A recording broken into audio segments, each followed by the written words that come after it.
Driving soothed me. Brooklyn streets shapeshifted into Queen streets en route to JFK. The bright lights of the airport beamed in the night. My hands tightened and loosened on the wheel as I envisioned Lee running onto the basketball court with her teammates, looking up to the stands for me out of habit and realizing all over again that I wasn't there. I sighed, realizing there was nothing I could do at that moment to make things right. I pulled up to AC's terminal and spotted her at the curb, standing next to a duffel bag and a rolling suitcase. The flight all right, I asked. I slept, she said, and laughed. So yeah, it was great. Nigerians know how to dress. This is an undeniable fact. But AC took that shit to the next level. Butch and beautifully so. Her hair cut real low with a light line shaved into a side part, fresh. She wore traditional Nigerian men's clothing, golden designs embroidered into a deep red agbada that came down to the middle of her calves. She wore a matching red sokoto underneath. She folded a large flowing sleeve over her right shoulder before lifting the duffel. I grabbed the suitcase and together we loaded her luggage into the trunk. It's so good to finally meet you, I said. Thank you for picking me up. The bass in AC's voice was unintentionally sultry, which made it all the more sultry. I thought of Lee's reaction to me being here instead of at her game and internally cringed. Bruss, I beg, of course. Like old friends reunited, we took to each other.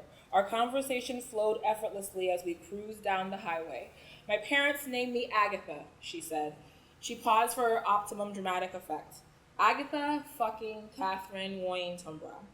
I think they expected me to become a nun. I considered it. All those women and all that time alone with all those women? I definitely considered it.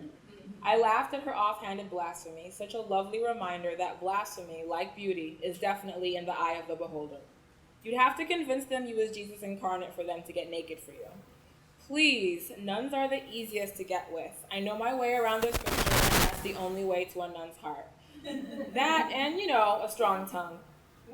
I looked over at her in the passenger seat. Now lie, you serious? Taylor Ijirogana Sisiako, yes, I swear. I laughed, then asked, what ethnicity are you? I'm Ija. Yes, Delta Stato, all day, every day. You're Orobo? Yes, I am, I said. You were in Niger recently, right? Yes. I was there for New Year's. It was beautiful, but there were times when I felt like a tourist in my own country, and that broke my heart. What made you feel like a tourist? I asked. She sighed. Well, I felt like I had to fit everything I wanted to do into a month, which was hard. Spending any time away from Niger and the States and then returning. It's like people see you as American or Americanized just by virtue of the time you've been away. That's hard. Going home and having your own people see you as American is heartbreaking. For me, because I've been away for several years, a lot of Nigerians, including my family, see me as Oyibo, which is so strange to me since I see myself as Nigerian full stop. Exactly. When I'm in the States, I'm homesick and aching for my next expensive-ass too-short trip home. I don't feel completely at home in the US, and I don't feel completely at home in Niger, and I'm always looking for how to be more Nigerian, more African, more informed about what's happening at home, and it's never enough. It never will be, AC said. Ever? Ever. That's a fight you can't win, so don't waste your time. In the who's this or that enough contest, everyone loses. I sighed, realizing she was probably right. What's the queer scene like back home? Secretive, but it exists. You just gotta have hella tight gator. We laughed. I actually usually only date African women, and any exception is just that, an exception that proves the rule. Why is that? We're fucking beautiful, period, full stop. That's my complete argument, AC said with unabashed pride. It took some time, but I found my community of first generation and immigrant African dykes in the Bay. Who would have thought that I'd find that in Cali? We make each other feel at home, and I think it's with them that I feel closest to myself. Does that make sense? Definitely makes sense, I said. I'm sure being with an African woman means they understand so much of what non-Africans don't. Sometimes I get tired of explaining shit that's so basic to me. Like how to pronounce my name. And no, I'm not Yoruba or Igbo or whatever you read about in your Intro to Black Studies class. I love my Yoruba, Hausa, and Igbo folks, but there's hundreds of other ethnicities in Nigeria besides those three. Exactly. Assuming I'm Yoruba because I'm Nigerian is like assuming every Latina I meet is Mexican or Puerto Rican, AC said. Meanwhile, homegirl could be from Ecuador or Colombia or Panama.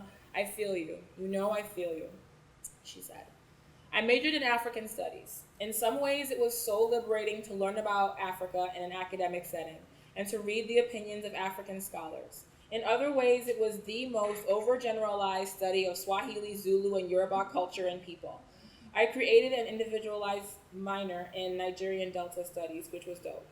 Wow, that sounds so amazing. The Delta Studies part, not the overgeneralized African Studies part.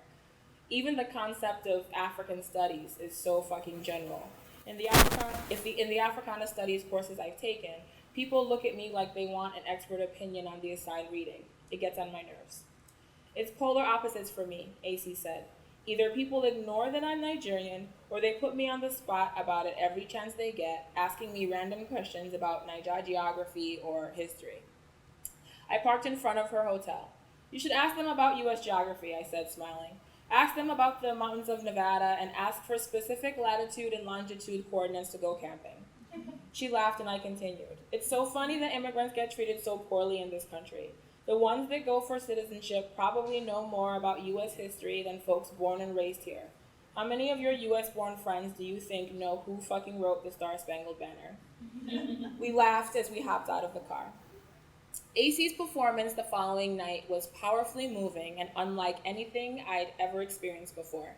She incorporated poetry with the Socratic method and had an improvisational question and answer session with the audience. She started her performance like a conversation. What'd it do? Silence. Oh, I forgot for a second that I'm in New York. How you feeling?